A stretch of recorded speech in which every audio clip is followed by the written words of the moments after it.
At IHM VCU, we've always been here for you. You are and always will be our top priority. We care about your financial health, and we are here. IHM VCU is a proud supporter of WQPT. Public Affairs programming on WQPT is brought to you by the Singh Group at Merrill, serving the wealth management needs of clients in the region for over 35 years.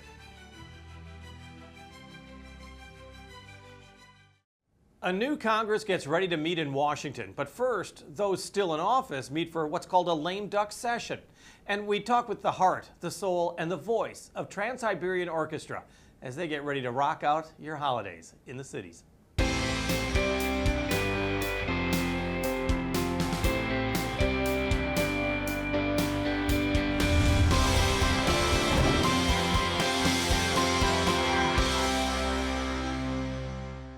It's the 20th year for the Trans-Siberian Orchestra's The Lost Christmas Eve Rock Opera.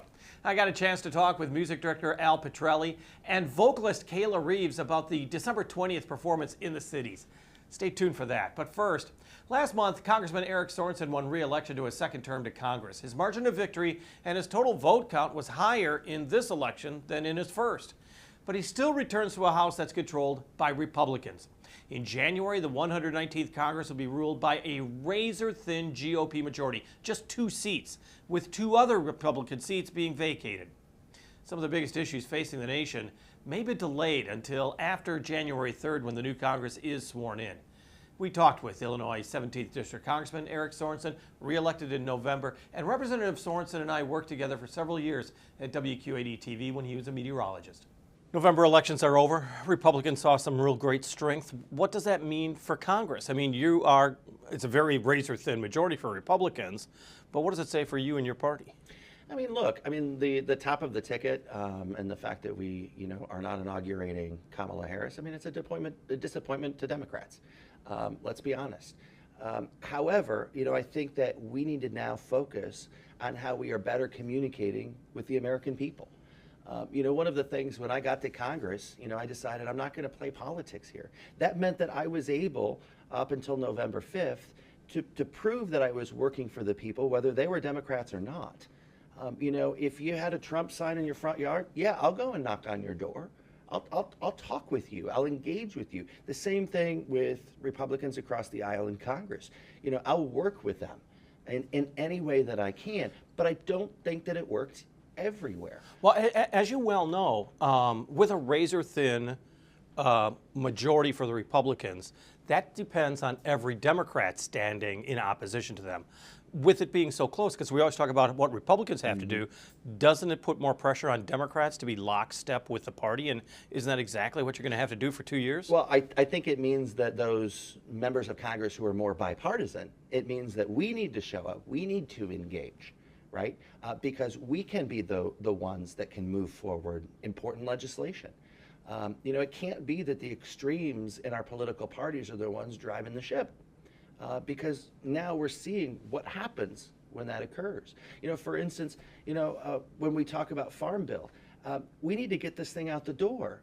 The fact that we're very close to nearing the end of the year without one, it puts so many of our family farmers in jeopardy. It should never have gotten to this place, but that's the extremists. But we're talking about a farm bill that should have been passed a year ago. I mean, this is just a one-year extension to the 2018 Farm Bill.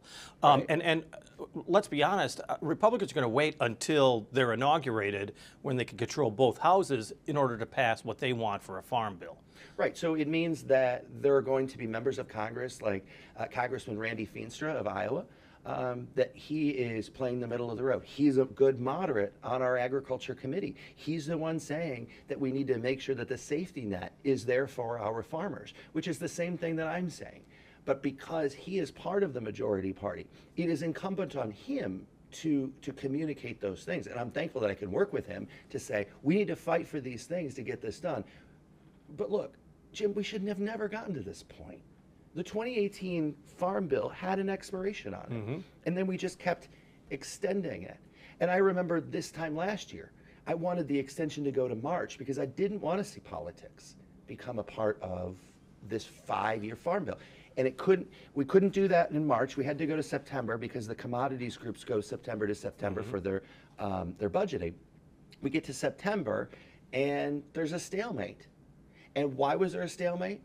Because the folks on the other side of the aisle said, we're just going to wait until we have both chambers of Congress and we have the presidency, and then we can do whatever we want. We don't need Democrats. But to be honest, that's to be expected. I mean, that is typical politics. And you look at the Senate, Democrats not releasing really a farm bill until after the election, with Debbie Stabenow really waiting for the last minute. I mean, a pox upon both houses.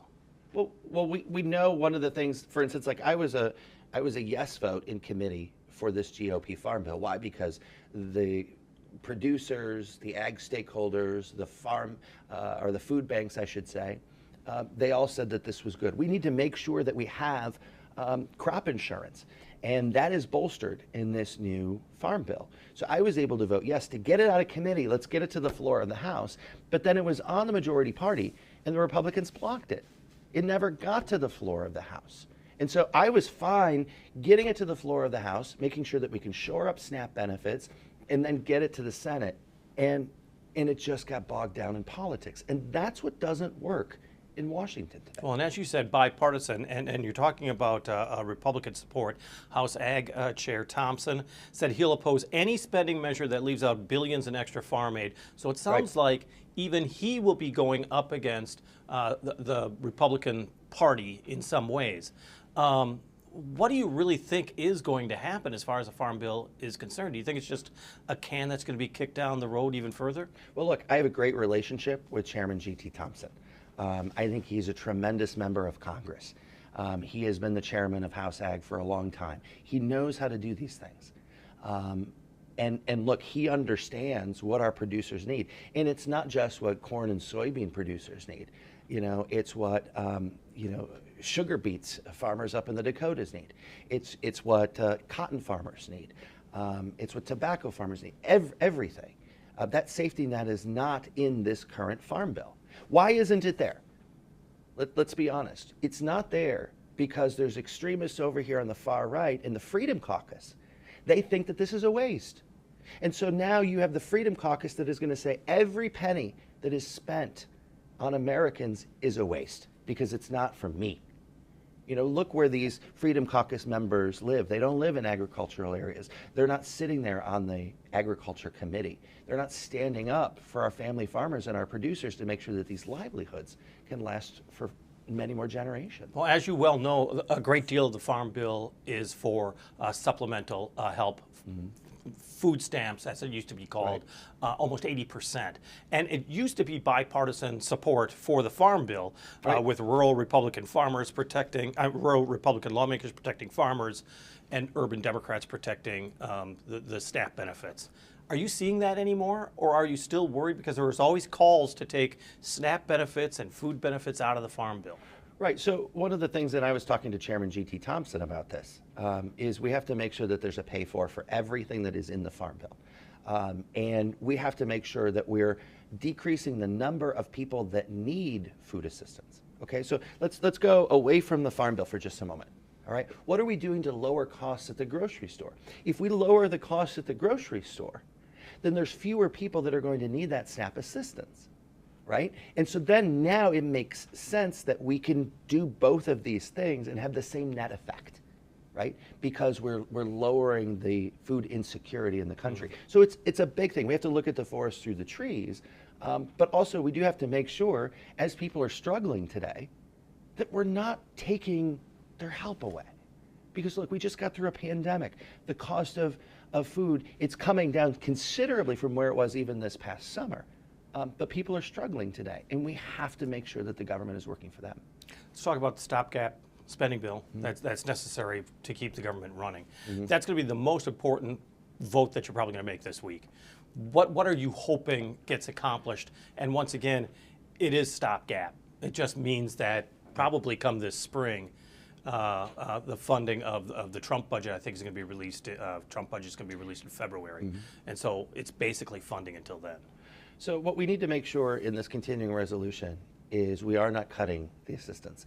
You know, I know that the incoming administration, and you know what, I want to find government waste too, right? But we have to make sure that the cuts aren't happening here in this CR. We also have to make sure that the Farm Bill is attached to this CR, because we're going to come up to a cliff on December 31st. If the Farm Bill literally expires, it means that, for instance, our dairy farmers, they're going to have a really tough time, because now a gallon of milk is going to be $10, because you go back to the reference prices from 1945. It's called the dairy cliff. We can't go over this cliff. We have to make sure that the Farm Bill is attached to the CR. Now, what's happening here early this week is the fact that we have to vote on the CR by Thursday, Jim, and my office, no office, has text of this budget. This budget is going to be thousands of pages. We know that this CR was needed by this week. Why didn't the Speaker of the House work on it? Why was he at a football game this past weekend? Why wasn't he working on this? Why didn't we, as members of Congress, have 435 copies of this so that we can look at it line by line to know how we're going to vote? You know, a lot of folks in Washington, they say, oh, things are rushed through. This is a case example where people are willing to play politics instead of actually getting the job done. Let's talk about the Biden legacy. You came out actually asking the president to step down before he got out of office. Why was that an important move for you? You know, look, I was hearing from a lot of our constituents, I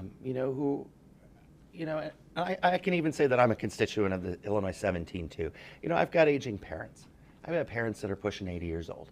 And I think everybody has family members who are aging. And I've gotten to know President Joe Biden over my years of being in Congress.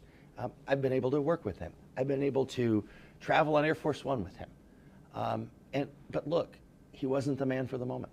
Do you think he waited too long, and that's why Kamala Harris wasn't able to win the election? You know, we could play coulda, woulda, shoulda. But look, I mean, I just think that this is an overarching theme that we as Democrats, we have to talk about things differently. We have to get back to the hometowns of America.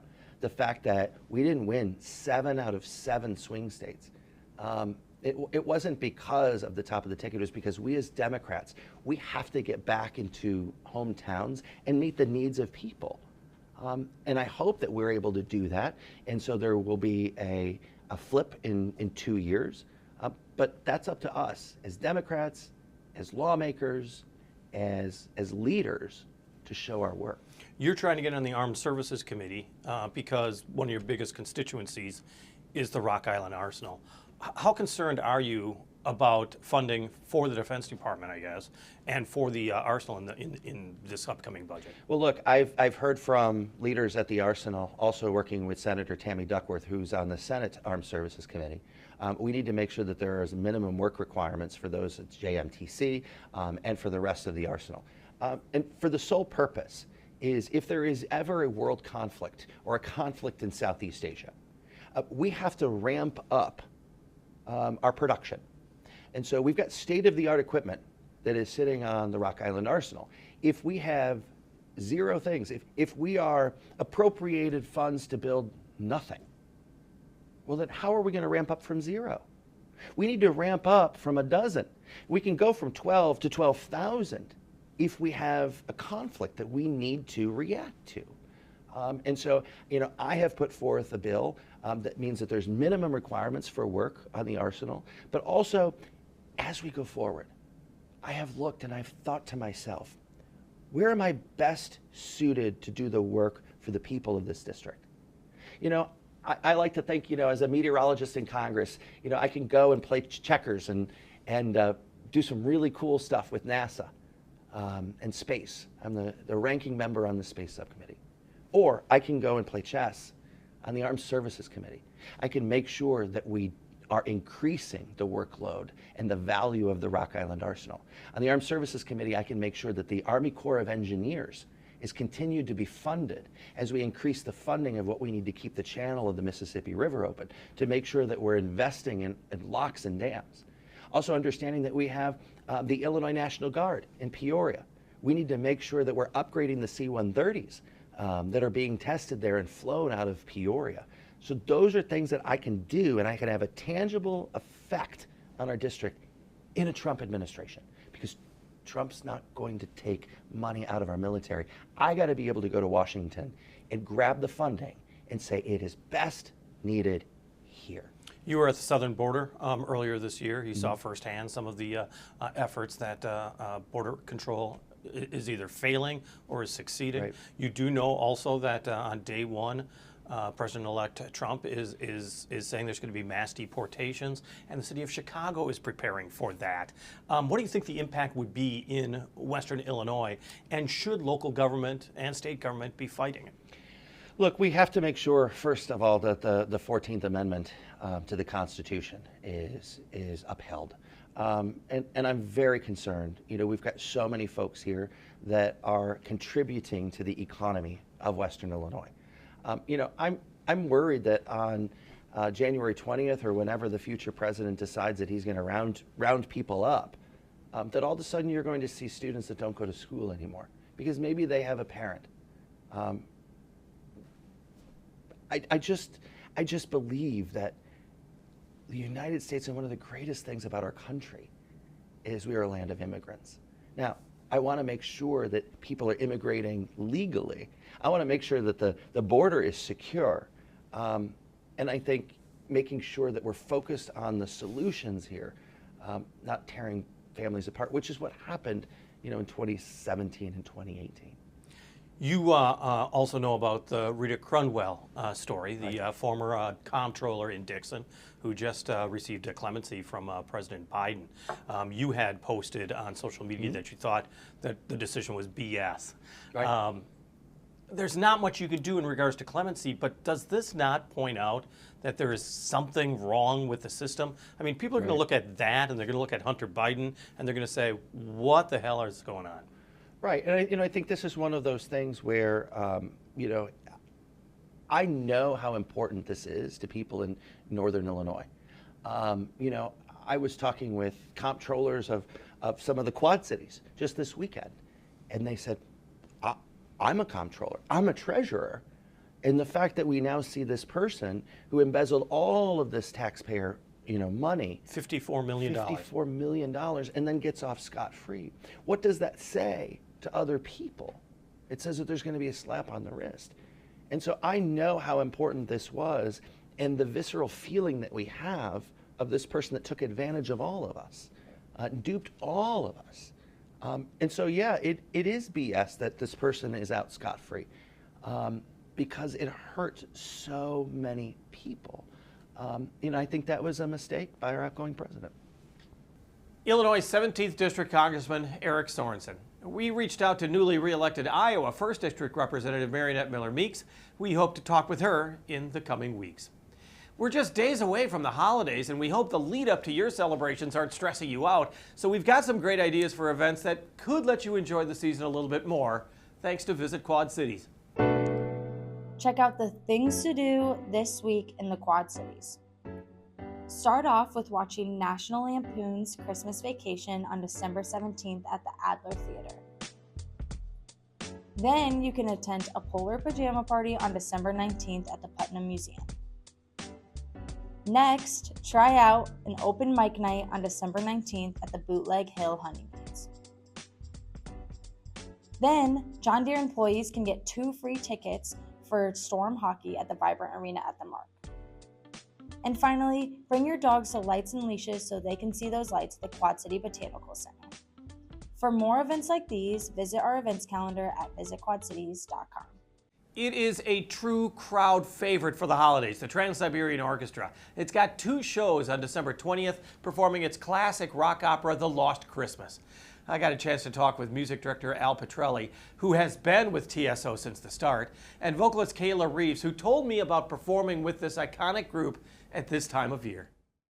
So take me back to when you were 12 years old with Kayla Reeves and the Triple Threat.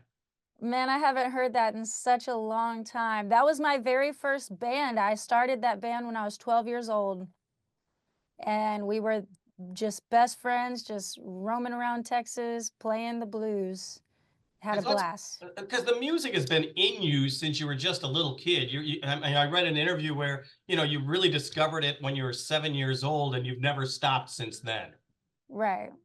I mean, I always say that I sing because it makes me feel good. And over the years, it's evolved into a real spiritual practice. and to be able to perform this great music, the lyrics, Paul O'Neill's incredible catalog, the story of the Lost Christmas Eve. It makes my job easy because I connect to it. I put myself in that scenario, in that situation. And it's just an honor to be able to sing this incredible work that Paul has written. And Al, you've been a part of TSO since the beginning. I mean, the first album in 1996. Does it ever get old? No. It's like asking me, do I ever get tired of kissing my children good morning? No. I love this thing like it's my own. I was there. I recorded the opening notes to Christmas Eve Sarajevo in February of 1995. And when I hear it to this day, it just gives me chills. I've watched an infant grow up to be 30 years old. I'm so proud of it. And that's exactly the way you look at it, right? And every performance is new, is it not?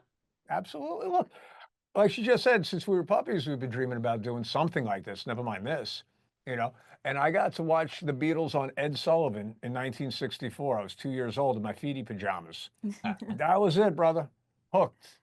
So this will never get old. I mean, it doesn't matter. I put a Les Paul around my neck, the stage lights, the house lights go down, the curtain comes up.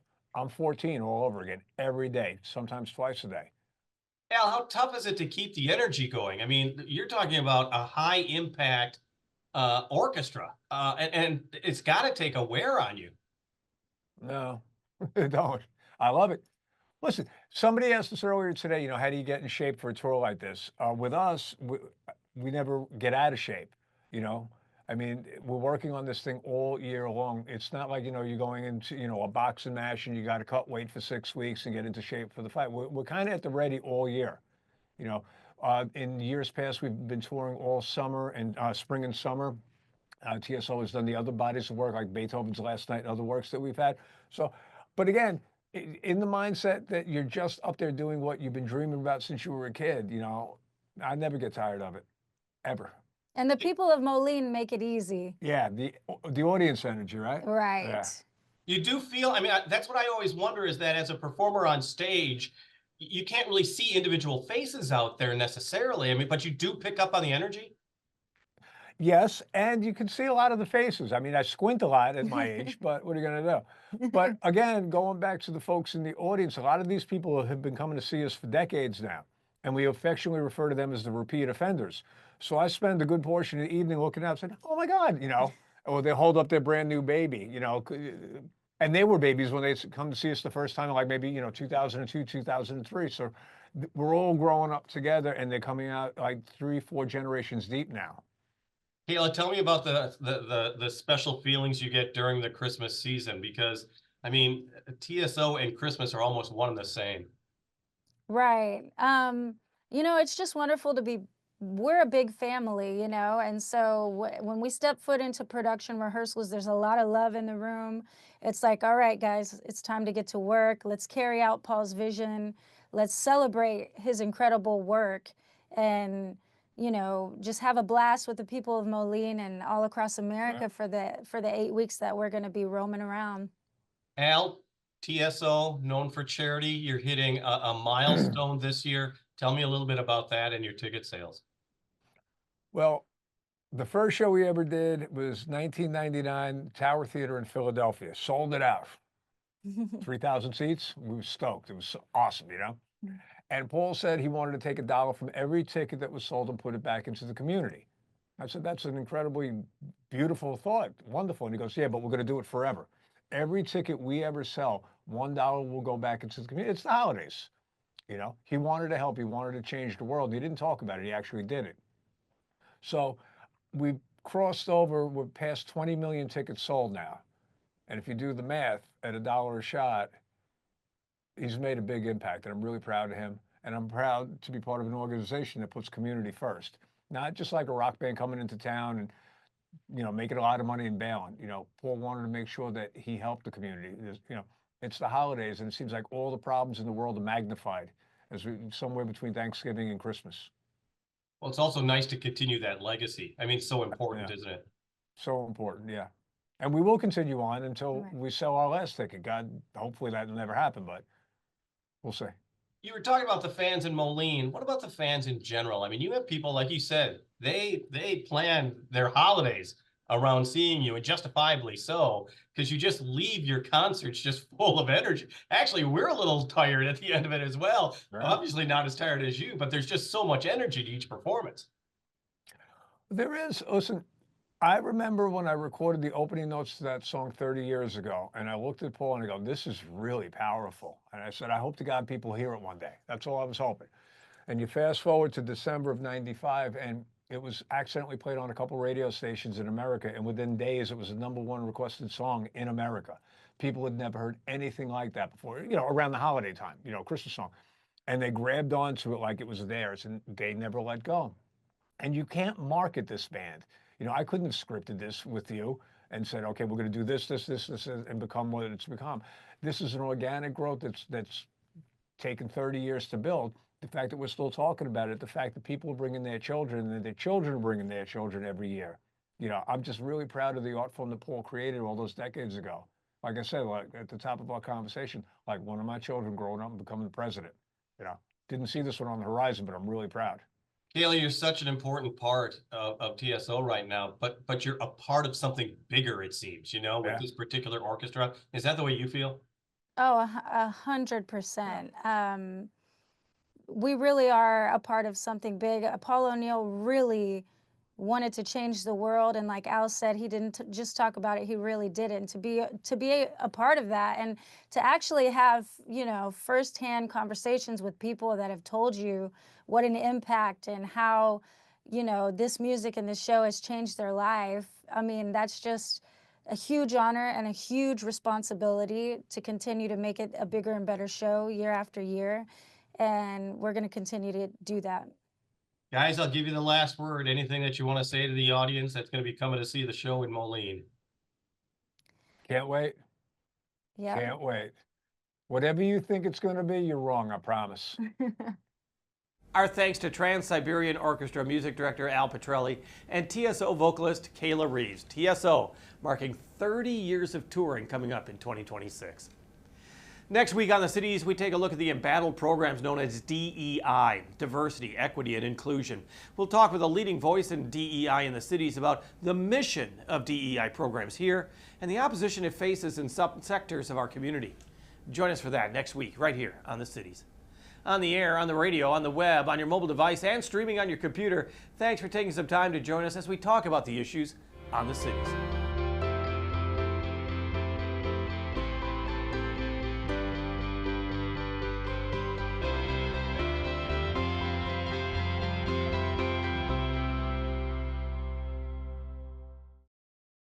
At IHM VCU, we've always been here for you. You are and always will be our top priority. We care about your financial health, and we are here. IHM VCU is a proud supporter of WQPT. Public Affairs programming on WQPT is brought to you by the Sing Group at Merrill, serving the wealth management needs of clients in the region for over 35 years.